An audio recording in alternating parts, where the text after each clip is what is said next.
Hello everyone. So we're back on our 1960 Impala here. A couple parts that we were waiting on came in, but we did get some progress while we were waiting.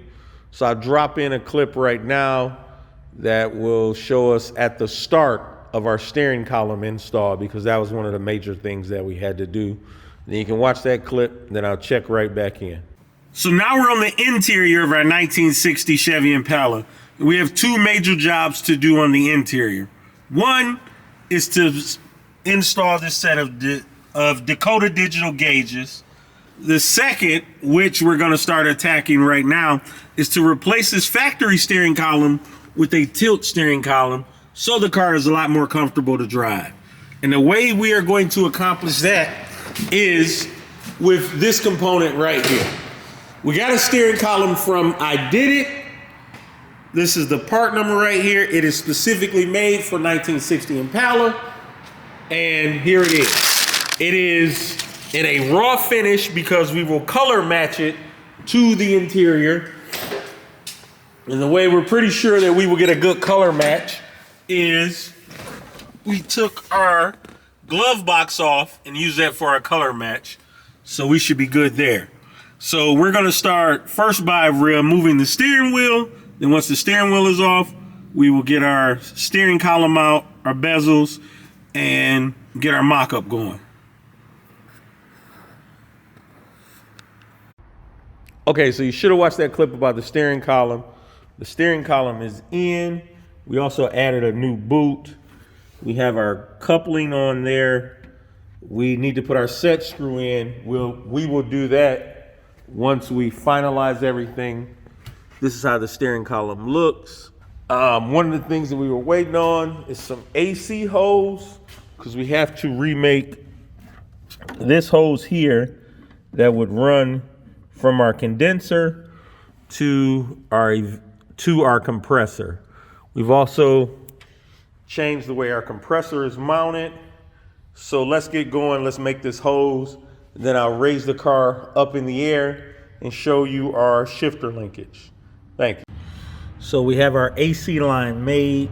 It runs there, all the way down here to by the receiver dryer. And we have our fitting for our high side charge port will be right here. This is directly underneath the battery tray. And so that AC line is made and that is done. Okay, so I wanted to pause for a minute and talk about our shifter column, our column shift linkage for our 4L60E transmission. First thing I want to let you know is that we're using a Lokar kit for this. It is designed to work with a 4L60E transmission. As you can see, it works with a bunch of other GM transmissions, and I believe they have them for Ford and Chrysler transmissions too. But what we're going to focus on is the 4L60E. So first thing you got to do is buy the correct kit, which we have. I will post the part number down in the description. Then you need to overview all of the instructions before you start assembling it. Just take a couple minutes and read the instructions and get a good understanding of all of the diagrams. So first thing we did is we have our steering column fully mounted. So our steering column, if you looked at earlier, it was hanging down, but it's not hanging down anymore. It's fully mounted and the shifter is in park. So the first thing you do is you put your rod on here. Let me get in a little bit closer. You put that on there and then you assemble it the same way it is in the instructions. Let me see if I can focus a little bit tighter. See? We're the same way as it is in the instructions. Then you have to go up underneath the vehicle. So let's raise it up. So now we already have our shifter arm. Let's back out a little bit. So our shifter arm is already on our transmission. That is there.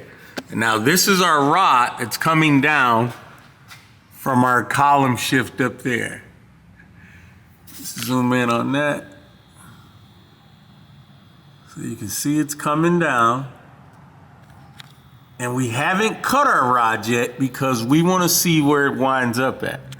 So in the instructions, I believe it tells you to put this thing at 8 o'clock. And what do you know? It almost mounts up exactly perfect with this. The reason why I'm making a big deal about this, because I've seen a few cars that have come in here, and this thing has not been done correctly. So I'm trying to find my clevis for it. Here, let's look and see. Where's our clevis? Oh, here it is right here. So now, then this would go on here. That goes on there. And then our rod, meets up with that. And here, let me stick this on here. You might have a set screw out here. So you see how in line that is? It's true. So now what you need to do is now cut this rod so this thing sits on there, and then the rod is in line with it. And then there's some set screws in here where you lock that down, and then everything is good to go. So we're gonna make the marks and get the cut and then finish up. So now we have our rod cut. You can see we put our set screws out. Let's let it focus. So we put our set screws out. So if this is a good adjustment, we can grind a couple flats there so our set screws can have something to engage into. So now what we'll do is lower the car and check the operation and make sure that we have full engagement of all the gears. We're gonna tighten down our hex bolt here, which clamps it to our spline nut there. So I'm gonna just hand tighten that.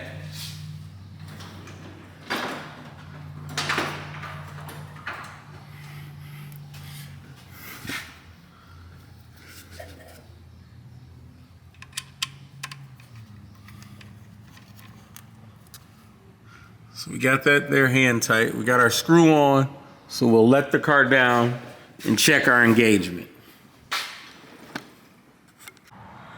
Okay, so this is our shifter linkage. We're using our Lokar kit. We got all this set up. See, we got some Loctite on those set screws. And then we'll tighten up that jam nut up top. See if we can zoom in on that. Maybe just a little. So there is a jam nut right up there. We're not able to get it, but that needs to be tightened, but everything down below is tightened. So, and also our transmission crossmember bar also came from eBay. We were very, very pleased with that as well. So another good thing about these Lokar shifter kits is that if you're running a Dakota Digital shift indicator, these work. It has a spot where like you can mount it right there. And that's another reason why I like the Dakota Digital instrumentation products, because a lot of different companies support them. I know Holley supports them well. The Lokar components support them well. And also Vintage Air, their systems work well with that with the Dakota Digital controllers. So that's why I prefer those. So let's get this car down and we'll touch on a few more things. So we have everything all set underneath. Let's see how our shifter works.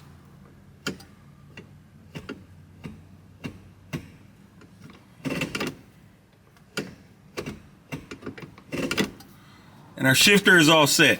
So this part of the job is done. Our steering column's mounted and our Lokar shifter linkage is connected. So this is the jam nut that we were trying to show you from underneath.